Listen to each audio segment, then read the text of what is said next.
Hello दोस्तों, आप सबका बहुत बहुत स्वागत है बीके टेक्निकल क्लासेज में। दोस्तों अपन रोज़ टेक्निकल हेल्पर भर्ती 2018 का 23 अगस्त 2018 का अपन क्वेश्चन पेपर क्या कर रहे हैं, सॉल्व कर रहे हैं।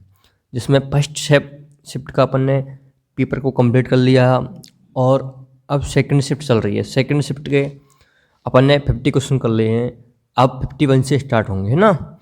और अपनी क्लास को स्टार्ट करते हैं उससे पहले सभी दोस्तों तक शेयर कर दीजिए ताकि और भी स्टूडेंट इसको देख सकें। बैक चैनल को सब्सक्राइब करना है, बेल आइकन भी दबाना है, ठीक है। ये काम तो रोज़ करना है।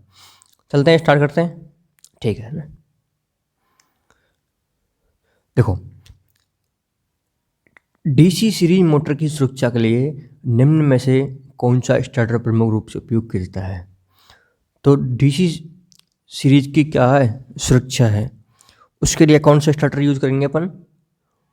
उसके लिए करेंगे अपन 2 पॉइंट वाला स्टार्टर। डीसी सीरीज के लिए 2 पॉइंट वाला स्टार्टर होता है, जबकि डीसी शंट के लिए 3 पॉइंट वाला स्टार्टर होता है। डीसी कंपाउंड के लिए 4 पॉइंट वाला स्टार्टर यूज़ करते हैं, ठीक है। अगला है, डीसी शंट मोटर के घूमने की दिशा का परस्पर परिवर्तन करके बदली जा सकती है। यानी कि डीसी सीरीज मोटर के घूमने की दिशा फ्लक्स परिवर्तन करके बदल सकते हैं, ठीक है। अब इसका आंसर क्या होगा, यानी कि बी और सी, यानी कि क्या हो जाएगा, डी आंसर हो जाएगा। यानी कि एन बराबर ईवी बटे फाई, यानी कि आर्मेचर टर्मिनल परिवर्तन करके या फील्ड के टर्मिनल परिवर्तन करके। आर्मेचर के कर दो या वाइंडिंग के कर दो, यानी दोनों में से एक के करके अपन को क्या कर सकते हैं, उसकी घूमने की दिशा को चेंज कर सकते हैं, ठीक है। अगला है, कॉम्यूटेटर खंडों के बीच विद्युत रोधन होता है। कॉम्यूटेटर क्या होता है, जो एसी को डीसी में चेंज करता है और डीसी को एसी में चेंज करता है। उनके खंडों के बीच में क्या भरा होता है, इंसुलेटर भरा होता है। इंसुलेटर मतलब जो क्या होता है, माइका, यानी कि अब्रक होता है, जो क्या करता है, अचालक का काम करता है। दोनों खंडों के बीच में भरा जाता है ताकि दोनों खंड क्या शॉर्ट ना हो सकें, तो उसको क्या बोलते हैं, माइका, ठीक है। माइका क्या है, एक अचालक पदार्थ है। अगला क्वेश्चन है, शेडेड पोल मोटर में शेडिंग कुंडली उपयोग करने का मुख्य उद्देश्य क्या है। यानी कि जो शेडेड पोल मोटर है उसमें शेडेड वाइंडिंग की जाती है, उसका मुख्य उद्देश्य क्या है। तो इसका मुख्य उद्देश्य है घूर्णीय चुंबकीय क्षेत्र उत्पन्न करना। यानी कि सिंगल फेज सप्लाई में क्या है, घूमने वाला चुंबकीय क्षेत्र उत्पन्न नहीं होता। तो यानी कि उस चुंबकीय क्षेत्र घूमने वाला उत्पन्न करने के लिए अपन ने शेडेड पोल मोटर के अंदर क्या कर दिया, शेडेड रिंग लगा दी। ये शेडेड रिंग कॉपर की होती है, किसकी, कॉपर की, ठीक है, जो 1/3 भाग पर की जाती है, ठीक है। आगे चलते हैं। अगला है, एक फेज वाली शेडेड पोल मोटर में प्राय होता है, यानी कि एक फेज वाली जो शेडेड पोल मोटर होती है उसमें क्या होता है, तो उसमें होता है स्क्वेलर केज रोटर। यानी कि रोटर कैसा होता है, स्क्वेलर केज। जो 3 फेज मोटर होती है स्क्वेलर केज, उस प्रकार का क्या होता है, इसका रोटर होता है, जो 2 तांबे या एल्युमिनियम के छल्लों द्वारा क्या होता है, शॉर्ट सर्किट होता है, जो एक चालक का काम करता है। उसमें किसी प्रकार की कोई वाइंडिंग नहीं की जाती, ठीक है। अगला क्वेश्चन है, डीसी मशीन में डमी कॉल हेतु उपयोगी क्या है।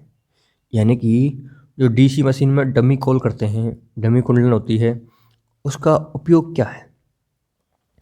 तो उसका उपयोग है आर्मेचर का संतुलन बनाए रखना। यानी कि आर्मेचर पे कभी कभी क्या लोड कम ज़्यादा हो रहा है, तो वो क्या आर्मेचर कभी इधर घूमता है कभी इधर घूमता है, मतलब उसका संतुलन क्या हो जाता है, खराब हो जाता है, तो वो कंपन करता है। उसको रोकने के लिए अपन क्या करते हैं, एक डमी कॉल करते हैं, ठीक है। आगे चलते हैं। अगला क्वेश्चन है, इंडक्शन मोटर में यदि वायु अंतराल बढ़ा दिया जाए तो क्या होगा। यानी कि इंडक्शन मोटर में जो वायु अंतराल होता है, वायु अंतराल क्या होता है, स्टेटर व रोटर के बीच का अंतराल। किसका, स्टेटर व रोटर के बीच का जो अंतराल होता है वो ही क्या होता है, वायु अंतराल होता है। तो इससे क्या होगा, इससे अगर माना कि वायु का अंतराल अधिक हो गया, ठीक है, तो क्या होगा, तो cos फाई बराबर क्या होता है, R/Z। तो R का मान कम होगा तो cos फाई का मान कम होगा, ठीक है। पावर फैक्टर का मान क्या हो जाएगा, कम हो जाएगा। पावर फैक्टर मान कम हो जाएगा और R का मान कम हो गया तो I का मान क्या हो जाएगा, अधिक हो जाएगा। क्या हो जाएगा, अधिक हो जाएगा। तो इसमें आंसर क्या होगा, सी, यानी कि शक्ति गुणांक क्या हो जाएगा, कम हो जाएगा पावर फैक्टर, और धारा का मान भी क्या हो जाएगा, अधिक हो जाएगा। यानी पावर फैक्टर का मान तो कम हो गया और धारा का मान क्या हो गया, अधिक हो गया, ठीक है। जिससे क्या हो जाता है, दक्षता कम हो जाती है मोटर की, ठीक है। अगला क्वेश्चन है, सेल्फ स्प्रिंग इंडक्शन मोटर चालू करने के लिए प्रयुक्त स्टार्टर होता है। जो सेल्फ स्प्रिंग मोटर होती है, जिसको सर्पिबल प्रेरण मोटर बोलते हैं, जो क्या होती है, 3 फेज होती है, ठीक है, उसको चालू करने के लिए प्रयुक्त स्टार्टर प्रयोग हो जाता है। तो उसको चालू करने के लिए कौन सा स्टार्टर प्रयोग करता है, पता है, रोटर रेजिस्टेंस स्टार्टर। यानी कि उसके रोटर में क्या होता है, रजिस्टेंस, यानी उनके स्टार्टर में क्या होता है, रजिस्टेंस होते हैं बहुत सारे। उस रजिस्टेंस के द्वारा क्या करते हैं, इस मोटर को स्टार्ट करते हैं। और स्लिपिंग मोटर का जो रोटर होता है वो क्या होता है, बाउंड होता है, यानी कि बंधा होता है, जिसमें वाइंडिंग की जाती है, ठीक है। आगे चलते हैं अगला क्वेश्चन में। अगला क्वेश्चन है, मोटर में जॉगिंग ऑपरेशन खाली स्थान होता है। तो ये जॉगिंग ऑपरेशन क्या है, जॉगिंग ऑपरेशन को अपन क्या बोलते हैं, तो इसको अपन इंचिंग बोलते हैं। क्या बोलते हैं, इंचिंग बोलते हैं। ये क्या है, 3 फेज मोटर में होता है। तो ये है किसी मोटर को स्टार्ट करने से पहले जिस लोड पर, यानी स्टार्टिंग में कुछ समय के लिए जिस लोड पर चला जाती है, उसको क्या बोलते हैं, अपन जॉगिंग बोलते हैं, ठीक है। अगला क्वेश्चन है, भारतीय मानक संस्था के अनुसार उप परिपथ में पंखे, सॉकेट और लाइटों में खाली स्थान होता है। यानी कि जिस पंखे में सॉकेट के जो लाइटों के जो होते हैं बोर्ड, उसमें क्या होता है, तो उसमें है 800 वाट और 10 पॉइंट। कितने, 800 वाट और 10 पॉइंट होते हैं। और एक होता है शक्ति उप परिपथ। तो इसमें क्या होता है, इसमें होता है 3000 वाट और 2 पॉइंट। कितने, 2 पॉइंट। ये ध्यान रखना है, एक शक्ति बोल रहा है और एक क्या बोल रहा है, उप परिपथ बोल रहा है। एक तो शक्ति उप परिपथ, एक केवल उप परिपथ। उप परिपथ में अपने पंखे, सॉकेट इस प्रकार का आते हैं, ठीक है। आगे चलते हैं। सभी स्विच पर खाली स्थान लगाए जाने चाहिए। यानी कि स्विच को हमेशा कहाँ लगाया जाना चाहिए, स्विच को हमेशा जीवित तार, यानी कि फेज तार। फेज तार को अपन क्या बोलते हैं हिंदी में, जीवित तार, ठीक है। अगला क्वेश्चन है, वर्कशॉप में प्रकाश व्यवस्था के लिए कौन सी वायरिंग उपयुक्त है। तो वर्कशॉप में अपन जो प्रकाश व्यवस्था के लिए करते हैं वो कौन सी वायरिंग होती है, तो वो होती है सरफेस कंड्यूड वायरिंग, यानी कि सी ऑप्शन हो जाएगा, ठीक है। अगला है, जो क्या होती है सरफेस, मतलब सरफेस सतह पर जो कंड्यूट यानी पाइप की जो वायरिंग की जाती है सरफेस होती है, ठीक है। अगला है, विद्युत वायरिंग संस्थानों के लिए भारतीय मानकों के अनुसार 25 mm तक की व्यास कंडक्ट के लिए सैडल की न्यूनतम मोटाई होती है। तो सैडल की न्यूनतम मोटाई कितनी होती है, 20 SWG। यानी कि SWG की फुल फॉर्म क्या है, स्टैंडर्ड वायर गेज, ठीक है।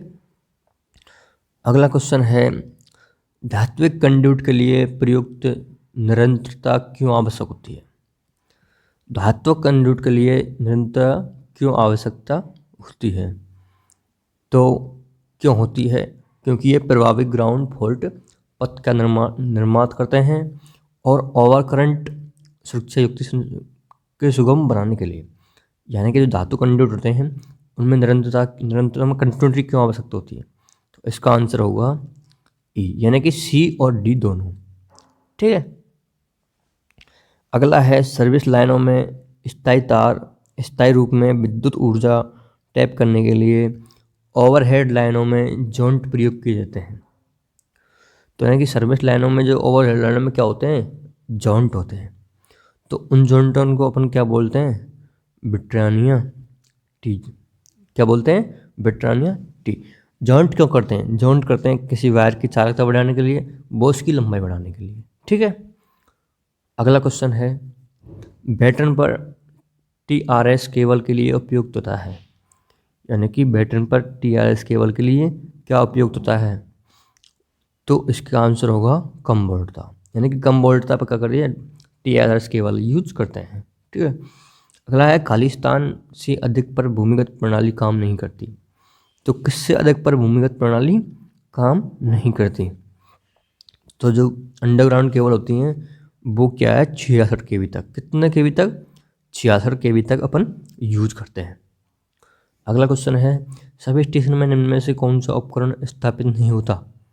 यानी कि सब स्टेशन होते हैं उसमें कौन सा उपकरण एक ऐसा है जो स्थापित नहीं होता?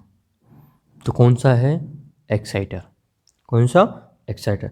यानी कैपेसिटर, सीरीज कैपेसिटर होते हैं, वोल्टेज ट्रांसफार्मर होते हैं, शंट रिएक्टर होते हैं, सर्किट ब्रेकर होते हैं, लेकिन एक्साइटर का यूज नहीं होता। ठीक है। सर्किट को आइसोलेटर से डिस्कनेक्ट कर दिया जाता है जब, कब? जब लाइन में कोई करंट नहीं होगी। जब लाइन में कोई करंट नहीं होगी तो आइसोलेटर से क्या कर दिया जाता है? डिस्कनेक्ट कर दिया जाता है। अगला है, किसी सब स्टेशन में एक ट्रांसफार्मर के लिए कितने न्यूट्रल अर्थ पॉइंट होते हैं? एक सब स्टेशन में एक ट्रांसफार्मर के लिए कितने न्यूट्रल और अर्थ पॉइंट होते हैं? तो यानी कि अर्थ का पूछ रहा है और किसका पूछ रहा है? न्यूट्रल का पूछ रहा है। दोनों को अलग अलग पूछ के और जोड़ करना अपन को। तो अर्थ का कितना होते हैं? 2। और न्यूट्रल कितना होता है? 1। तो 1 और 2 तो 3। कितना? सी आंसर हो जाएगा इसका, 3। यानी कि न्यूट्रल का कितना होता है? 1। और अर्थिंग कितनी होनी चाहिए ट्रांसफार्मर की? 2 अर्थिंग होनी चाहिए। तो कितने पॉइंट होंगे? 3 पॉइंट निकलेंगे। ठीक है। अगला क्वेश्चन है, कोरोना डिस्चार्ज इफेक्ट को कम करने के लिए इनमें से कौन सा तरीका इस्तेमाल किया जाता है? यानी कि जो ट्रांसमिशन लाइन होती हैं, हाई वोल्टेज वाली लाइन होती हैं, उसमें क्या होता है? कोरोना प्रभाव होता है। तो कोरोना प्रभाव को कौन सा तरीका से मतलब कम करने के लिए क्या करते हैं? तो इसको कम करने के लिए हम कंडक्टर के बीच की जगह को बढ़ाते हैं, कंडक्टर के डायमीटर को बढ़ाते हैं, कोरोना रिंग्स का इस्तेमाल करते हैं, वेब बंडल कंडक्टर का इस्तेमाल करते हैं। तो इसका आंसर होगा सभी। यानी कि सभी का अपन क्या करते हैं? यूज करके कोरोना प्रभाव को कम कर सकते हैं। अगला है, महो रिले ट्रांसमिशन लाइन में उपयुक्त होती है। तो महो रिले कहाँ उपयुक्त होती है? तो महो रिले होती है एक्स्ट्रा हाई वोल्टेज व अल्ट्रा हाई वोल्टेज, यानी कि ई। यानी कि इसका आंसर क्या होगा? दोनों। अगला क्वेश्चन है, एक उपभोक्ता का कनेक्टेड लोड 2 किलोवाट और उसकी अधिकतम मांग 1.5 किलोवाट है, तो उपभोक्ता का डिमांड फैक्टर क्या होगा? तो इसका आंसर होगा, यानी कि अधिकतम मांग बटे संयोजित भार। संयोजित भार तो कितना है? अधिकतम मान कितनी है इसकी? 1.5 बटे 2। तो इसको काटेंगे तो अपना कितना आएगा आंसर? 0.75। कितना? 0.75। ठीक है। अगला क्वेश्चन है, किसी सिस्टम के विभिन्न सब सर्किट की व्यक्तिगत अधिकतम मांगों के योग और पूरे सिस्टम की अधिकतम मांग का अनुपात क्या कहलाता है? तो ये कहलाता है डाइवर्सिटी फैक्टर। क्या कहलाता है? Diversity factor. अगला क्वेश्चन है, स्विच का ज़्यादातर इस्तेमाल वहाँ होता है जहाँ हमें ग्राउंड और लाइन दोनों का एक साथ ब्रेक करना होता है। तो इसमें कौन सा होता है, double throw, double pole, single throw, यानी कि डबल पोल और सिंगल थ्रो। ठीक है, आज अपन 25 क्वेश्चन रोज़ की तरह कंप्लीट हो गए हैं और नेक्स्ट क्लास कल होगी। ठीक है।